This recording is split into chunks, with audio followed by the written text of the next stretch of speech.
What do you think of when I talk about gratitude? Maybe appreciation. How much gratitude do you actually have in your life? Are you thankful for the little things?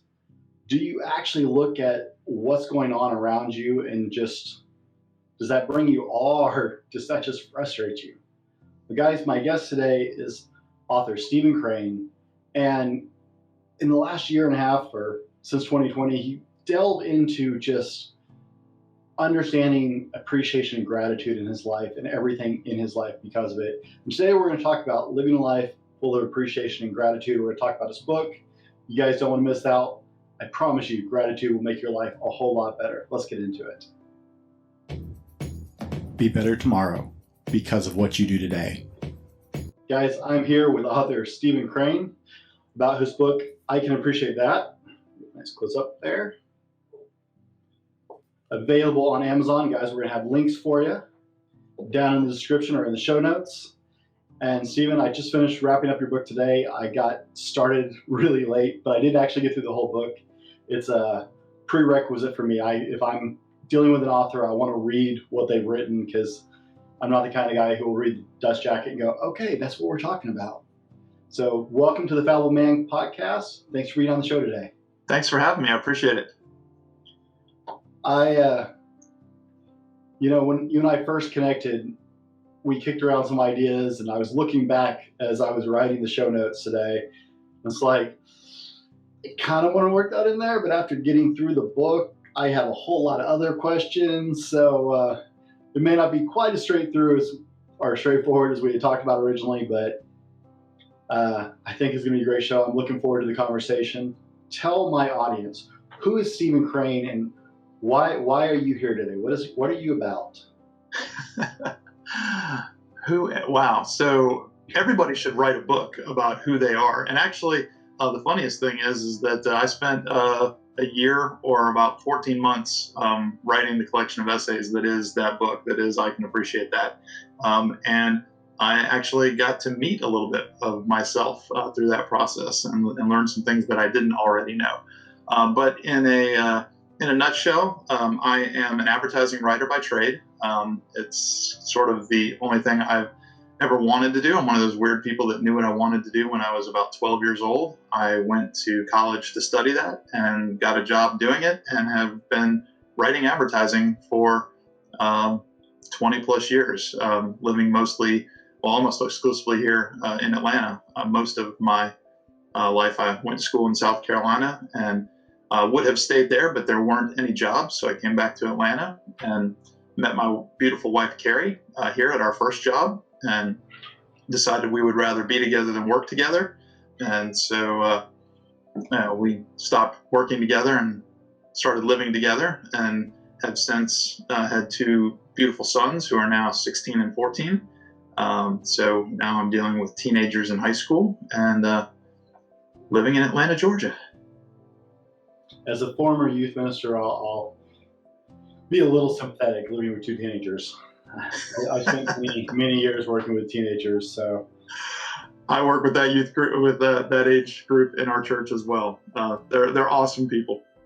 I laugh because my youngest one is about to turn 7 in July, and my oldest one is 9.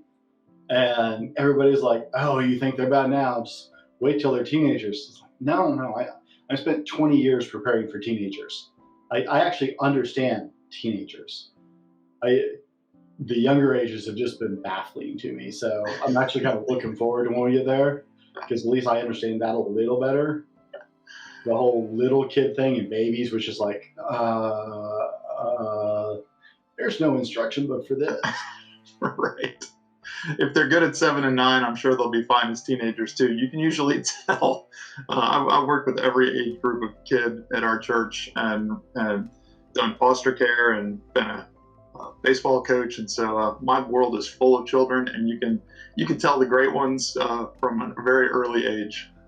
Tell us a little bit how this book happened, how this started. I like the story at the beginning. Yeah, so this is the second book that I've written, and I've come to the realization that the first book I wrote, which was a literary novel, was a book that I wanted to write, and it was totally an exercise in let's write something fun that's all about me or whatever. As self-indulgent is a good way to put it. This book I wanted to write.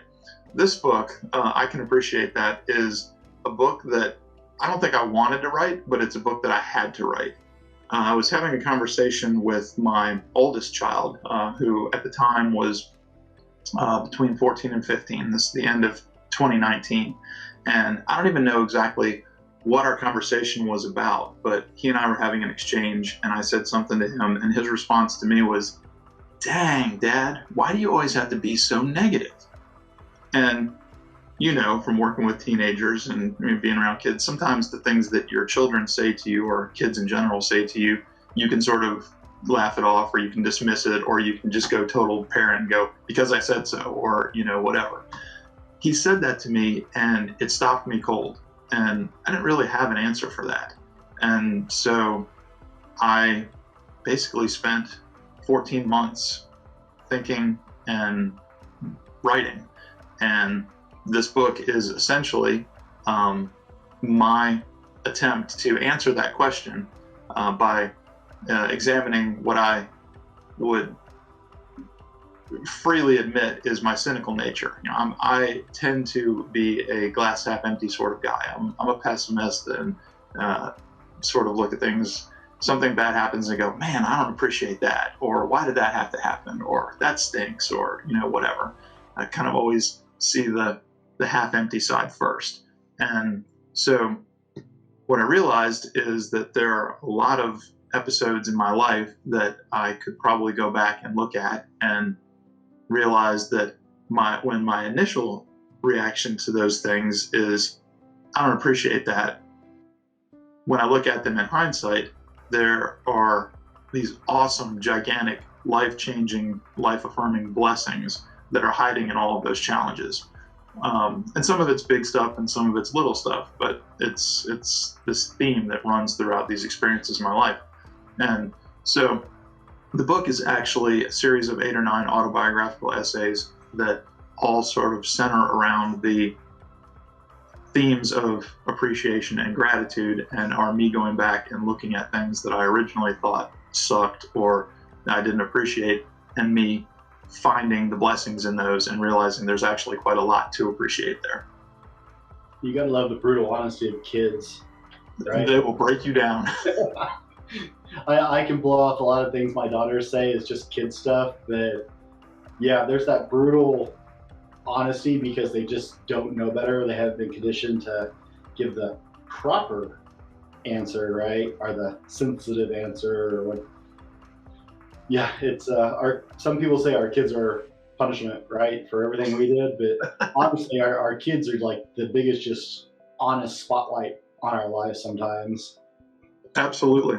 As one cynic to another, I totally get where you were coming from, because I like to call myself a realist. It sounds better than pessimist. That's the positive spin we use, but yeah, you're my people. Kindred spirit. The dressed up version of pessimism, right? Yep. So you mentioned hard situations, learning and having gratitude for hard situations. You want to touch on that some? Well, so that's sort of the theme that runs throughout the book. And like I said, some of that stuff is everyday, smaller stuff, and some of that stuff is really big, deep, hairy, nasty stuff. It's everything from coaching Little League Baseball and the awesome life lessons you can learn, working with kids and having victory and defeat and adversity and helping them discover all of those lessons, to career challenges and really big stuff like losing loved ones to cancer. My older sister, passed from cancer when she was 23 and I was 20. And that turns out to be a fairly fundamental experience that forms a lot of my experience, along with my own challenges physically from a medical standpoint growing up. So it's a little bit of everything, but that's sort of the theme that runs through the book. You certainly the start out is I've known some people over my lifetime. My dad was a minister for 40 plus years. I grew up a preacher's kid. I'm one of those. Was spinal bifida, is that right or no? Spina bifida, yes. Yeah. Yeah, I knew a couple of people over the years who were born dealing with that. It was so incredibly affecting, the fact that you moved on with your life and your parents had the vision and the wisdom at the time to go forward with some, you know, cutting edge treatments at the time. Right. Well, so that's a perfect example of something that can sort of be readily appreciable. Is if you for those who don't know what spina bifida is, it's essentially a birth defect that when you're born, your spine is not closed, and so there's essentially a sac of spinal fluid that's exposed outside the body. And to fix that, you have to immediately, like right there on day one of your life, you have to have a surgery for them to close that spinal sac. And if you don't, you'll die. And when you do, there's inevitably some degree of like nerve damage. And so depending on how severe it is and what they have to do to close it in that surgery sort of depends on how much nerve damage you have. And I don't know the folks that you know who have that condition. So I'm fortunate. Most people who have that condition end up in wheelchairs, and they don't have any use of their lower extremities. They can't have children. They are highly dependent for however long they live. And so I am remarkably fortunate that even though it took me till I was about 30 until I had more birthdays than surgeries, I actually have a very mild case of that comparatively. And so it's the kind of thing that while you're having those experiences and as you're growing up as a child and you're very different than everybody else and kids are mean and you get picked on or bullied or whatever, you don't appreciate that and you think that it's terrible and awful and the worst thing ever. And when you get a little bit older and you get some context on that, you realize how fortunate you are that even though it is bad, it was bad, it could have been a whole lot worse. And so, I mean, that's a pretty good example of something that's just, I actually can appreciate the good side of the situation that I thought was bad. So reading your book, you went from growing up with the kid who got picked on because you were different and were a bit crippled, right? And we're learning to get around that. You talked about going to college as being a new start for you that you were very excited for. I know what it's like to grow up with kids, and once you get that first impression, right, you can't ever grow out of it or get out of it. You're always that kid.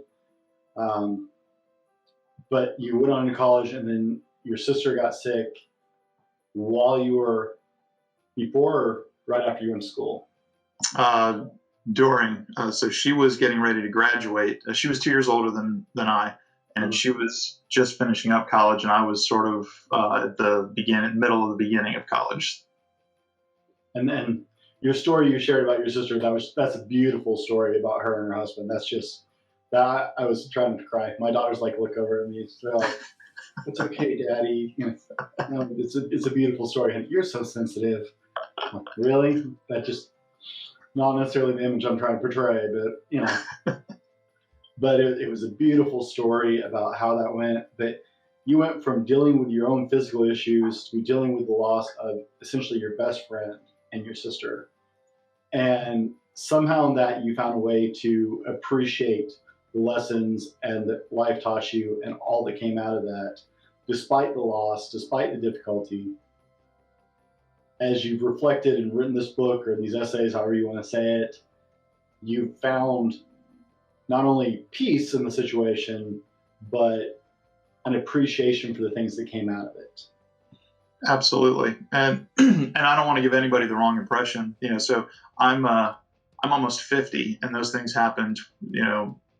Those things we've been talking about, my childhood and my sister passing, those things happened, 30, 40 years ago.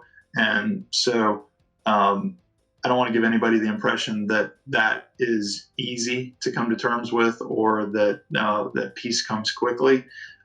It's really only with a lot of time and patience and some hindsight that that you are able to, or at least that I was able to look back at that and go, wow. So what I didn't see at the time was all this other stuff that was happening, that in the conversations that you have with people in the meantime, or things that you come to realize, through other experiences, as you see other people experiencing those things, and you look back and go, oh yeah, so when that happened to me, I thought this, or I felt this, or somebody told me this. And it really is sort of that time and distance that so often brings healing. Guys, we're going to roll to our today's sponsor, and we're going to go on with more with Stephen. If you're getting something out of this, guys, this is an incredible conversation, and we're just getting started and scratching the surface. Be sure and give us a like, a thumbs up wherever you are, and stick around for the second half of the show. We're going to start digging into some stuff. The only problem with talking with authors about their books is there's just so much to cover in such little time sometimes. So guys, stick with us as we go to our sponsor. And today, our sponsor is going to be Audible. Guys, if you haven't tried Audible, you are missing out. My goal every year is to read more and more books because I just love to read and I learn so much.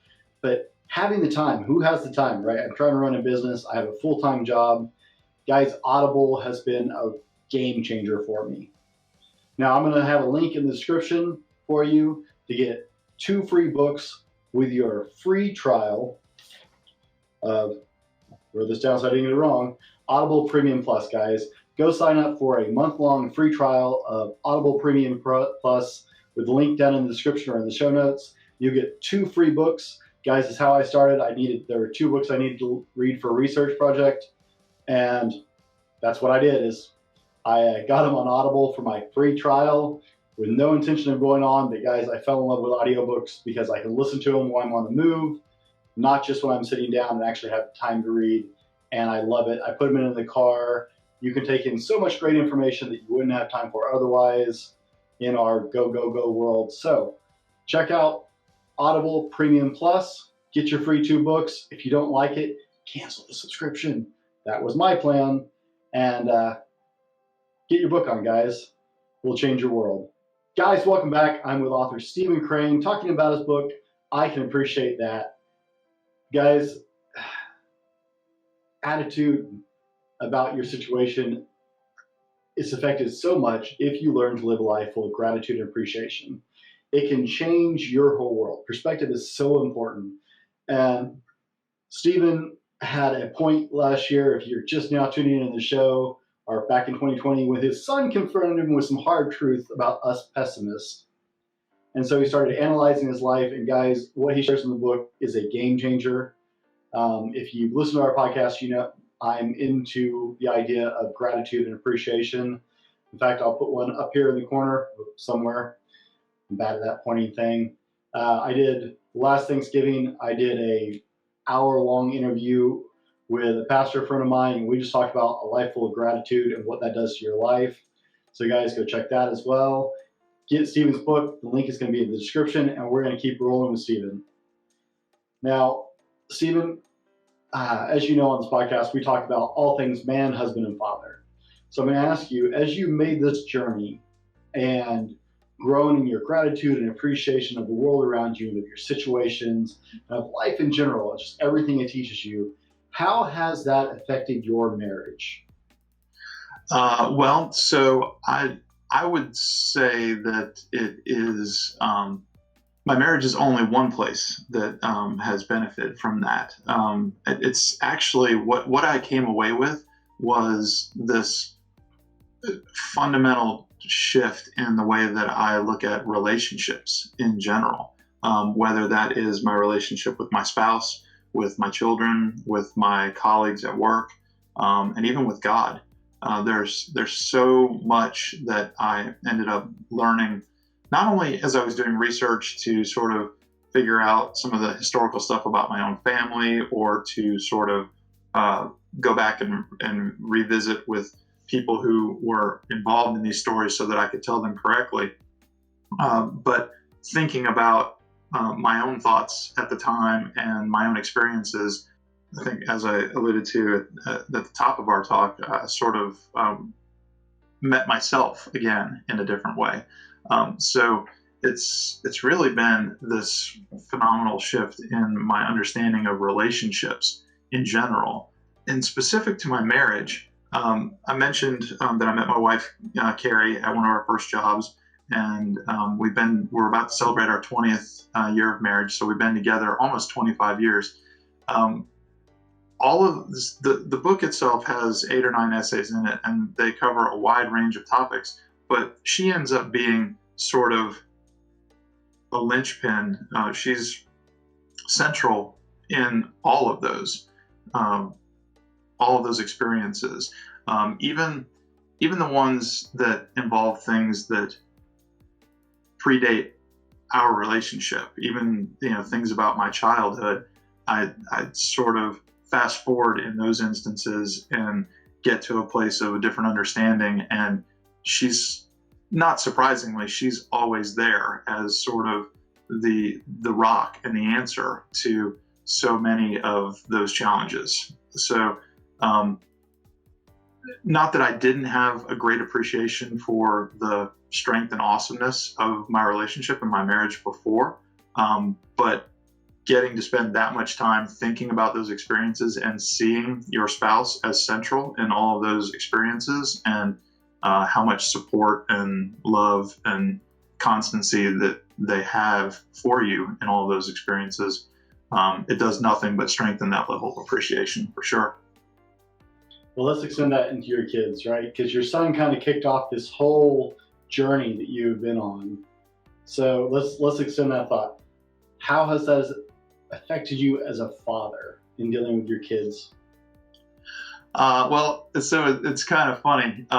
Like I said, my oldest son, Matt, kicked the whole thing off about 14, 15 months ago by asking me that question about why I was always so negative. And then I spent, all that time writing. And now the book's been out about 3 months or so. And so sort of come full circle, and it's run its full process. And uh, he asked me recently whether I was less negative or more positive, or whether it had changed my outlook. And I didn't know exactly how to answer that question either. I don't. I think what I told him, and I think what is the truth, is that I wouldn't say that I'm necessarily a different person, and so I'm probably not a different father either. But I'm certainly more aware of certain things, and hyper aware of my relationship with my children and some of those dynamics. So I'm a little more thoughtful, hopefully a little more patient, and it's interesting. As I've been having conversations with people who have read the book and are kind enough to give me feedback on it, a friend of mine, shared something really awesome with me. It's a person who I've known for a long time, but lives in a different city than I do, and they've never met my children. But their response to me was, "I feel like I know your children because of this book." And so, not only is that a wonderful thing for somebody to say, and a nice compliment, but I think I do too, right? So, having gone through that process, I certainly am more thoughtful about them, and there's so much more there to be thankful for in terms of uh, what you're thoughtful about. It's amazing how one conversation with your son changed so much in your life. It's really cool too that the timing of that it's obviously divine, right? So he asked me that question at the end of 2019, right before I mean, like 4 or 5 weeks before the world just went on shutdown for COVID. Hmm. And one of the things that, I would have said, in that time that I didn't appreciate was that I had a few less billable hours than I would have liked as a freelance writer, right? So I was finding projects a little harder to come by, and I was, in it's sort of a feast or famine sort of world, and I was in a famine period, and so while the whole world goes on shutdown for basically 2020, that was basically God saying, here you go. Here's some time, right? Here's this question. Here's the time to sit down and write it. If I was in a feast period in my career, I probably wouldn't have been open to the idea of, oh, well, that's great. That would be a good idea, but I don't have time for that, right? So God made that unmistakable for me that here you go. Here's some time to work on that, and basically created the space and time for me to be thoughtful about that and to do the research and to spend the time writing. It's funny, I refer to it as I basically spent 2020 marinating my brain in gratitude, which is just like this ongoing process of, as a writer, whatever it is your subject matter is, you sort of become immersed in it. If you're writing a book about baseball or food or whatever it is, you live that topic for as long as you're writing about it. And it just so happens that my topic ended up being gratitude and appreciation.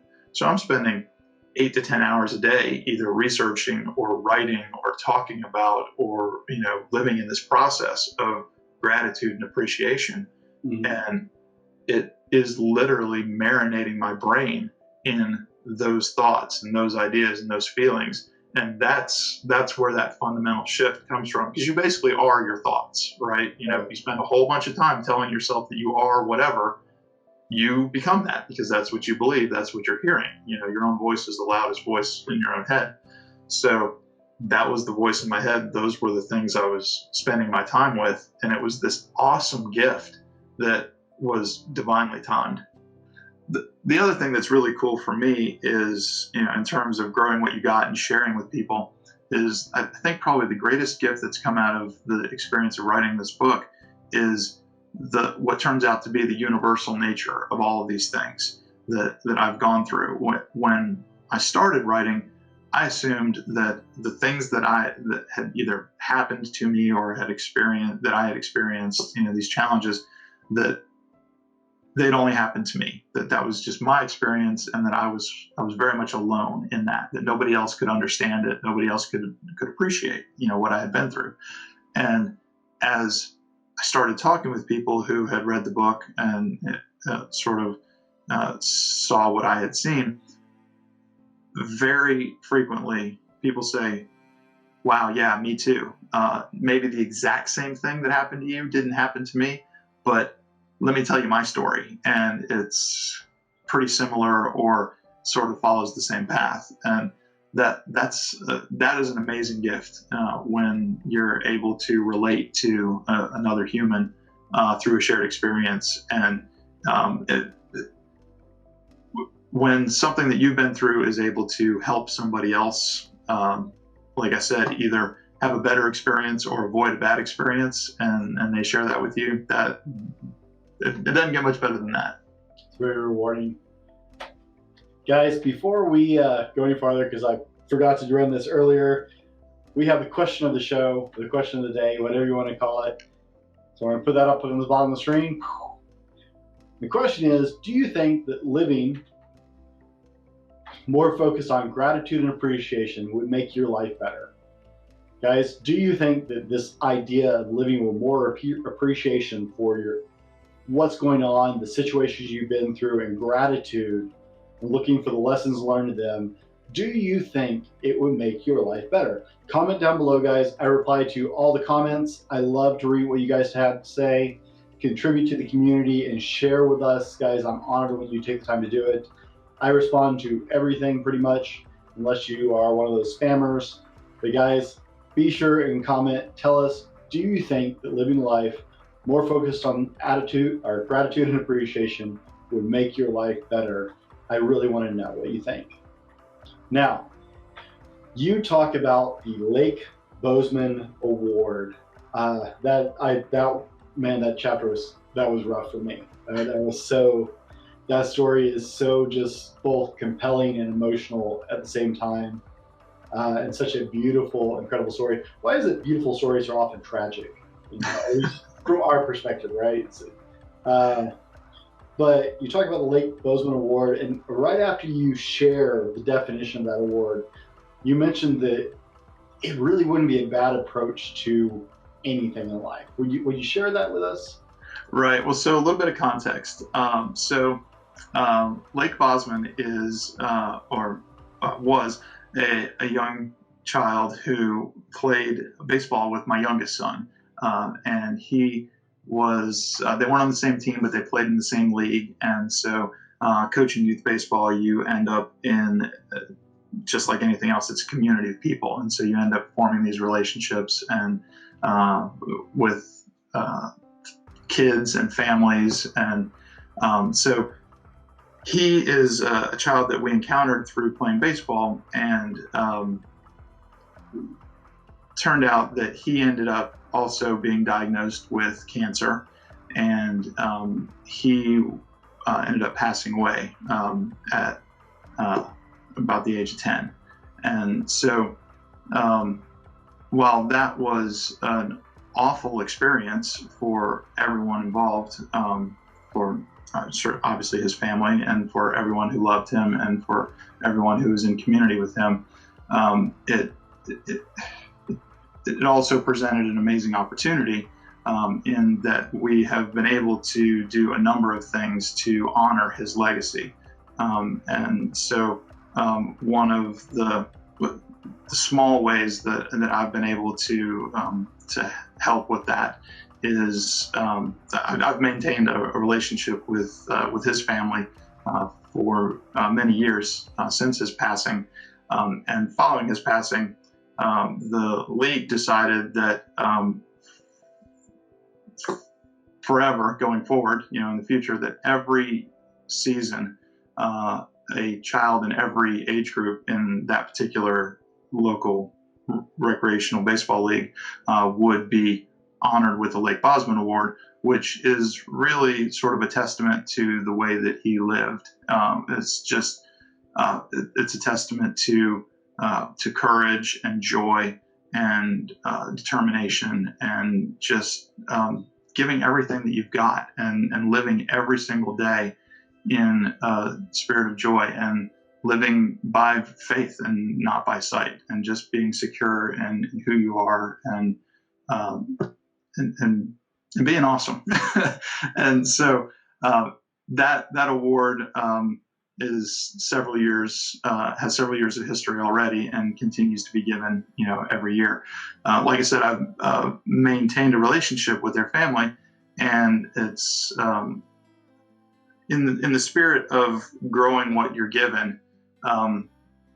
Every copy of the book, I can appreciate that we sell, we are donating proceeds from the sale of those books to a fund that continues to do research into curing childhood cancer, in his name, and in the name of a couple other children in their community as well.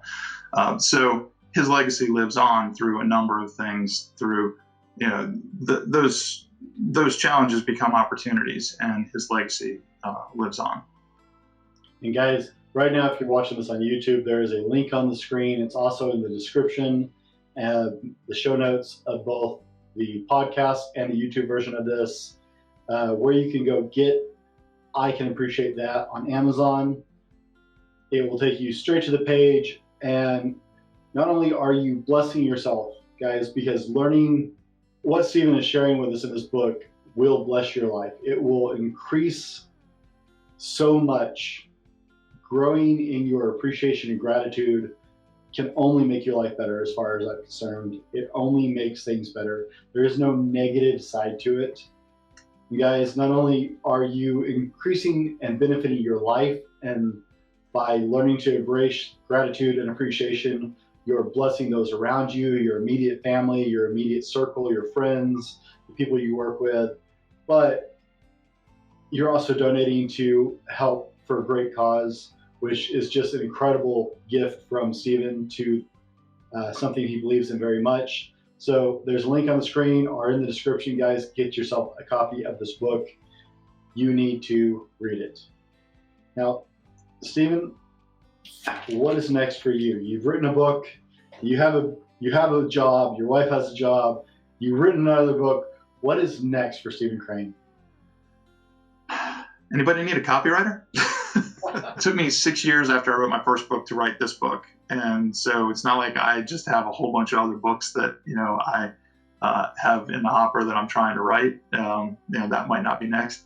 I've been playing around with making a documentary film about music and, talking to a whole bunch of people on Zoom. It's funny, the whole music world shut down, hardcore too last year, and all these musicians had nowhere to go and nobody to play for. And so I was just like, all right, well, this is a perfect time to try and reach out to those folks. And I was amazingly surprised by how many people said, yeah, sure, I'll talk to you. I'll talk to some random dude I've never met before in a Zoom call.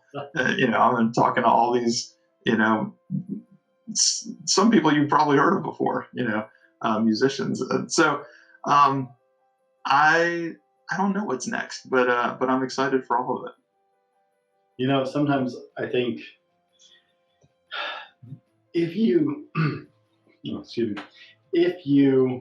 I guess it depends on how you live your life, right? People ask me what I'm doing with the fallible man. And quite honestly, I don't actually know. Like, I am so just riding this train. When I started, I was actually starting to write a book, and then it turned into social media, and then it turned into a podcast, and then it turned into YouTube and T-shirts. And by the way, I love your T-shirt, looking sharp. But I have no idea where it's going, and I honestly don't know that I would want to do it if I did. Right? There's an aspect that comes down to faith, and a point where you go, I don't know where God is taking me, but I'm going there.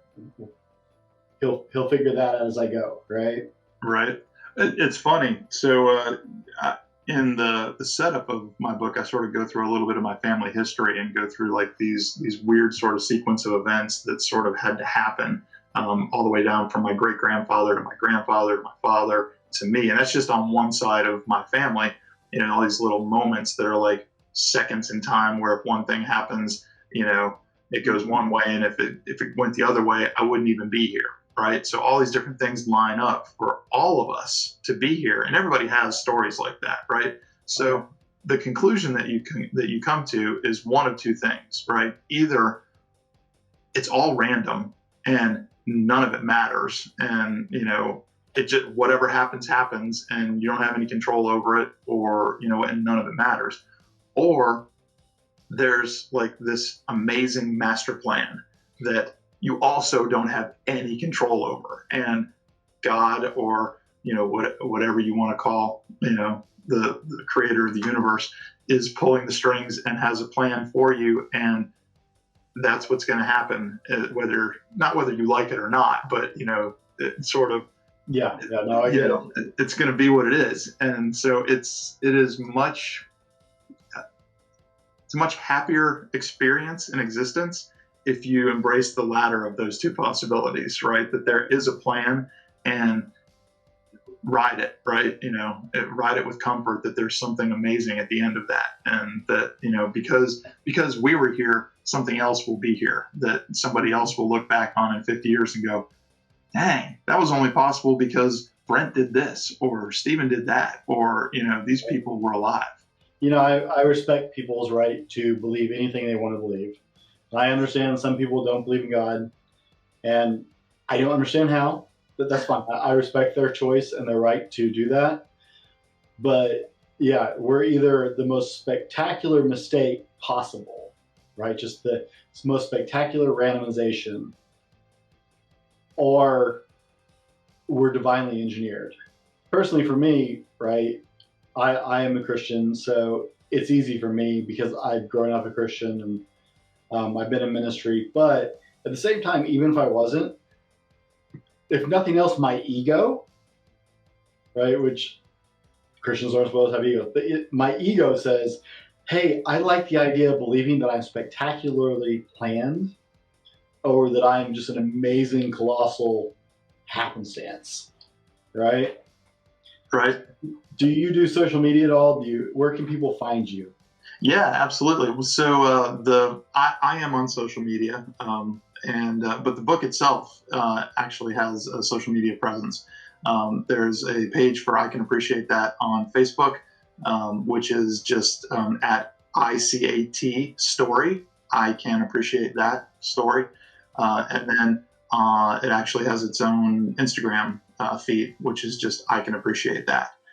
So if people want to join what we call our Appreciation Nation, our community of gratitude, they can see snippets and excerpts from the book and sort of where the story has been traveling around the world and share their own experiences of gratitude as well. And guys, you can be a part of that. I think I got the hashtag right. I typed it while we were talking. Right? Did I spell that right? Yep. I can appreciate that. Hashtag I can appreciate that. Guys, if this benefits you, if you are ready to live life with appreciation and gratitude and take all that comes with it, because it is an incredible blessing to see the world that way, to learn to find the good in every situation only makes you a happier, healthier person. That's all.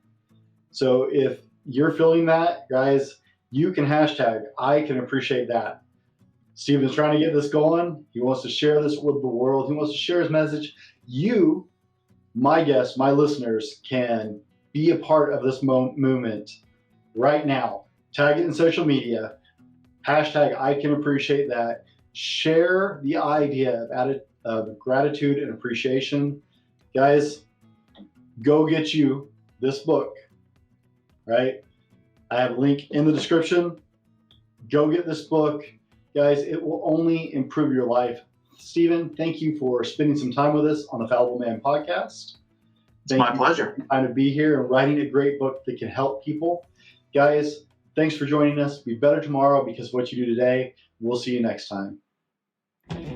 This has been the Fallible Man podcast, your home for everything man, husband, and father.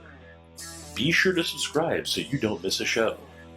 Head over to www.thefallibleman.com for more content and get your own Fallible Man gear.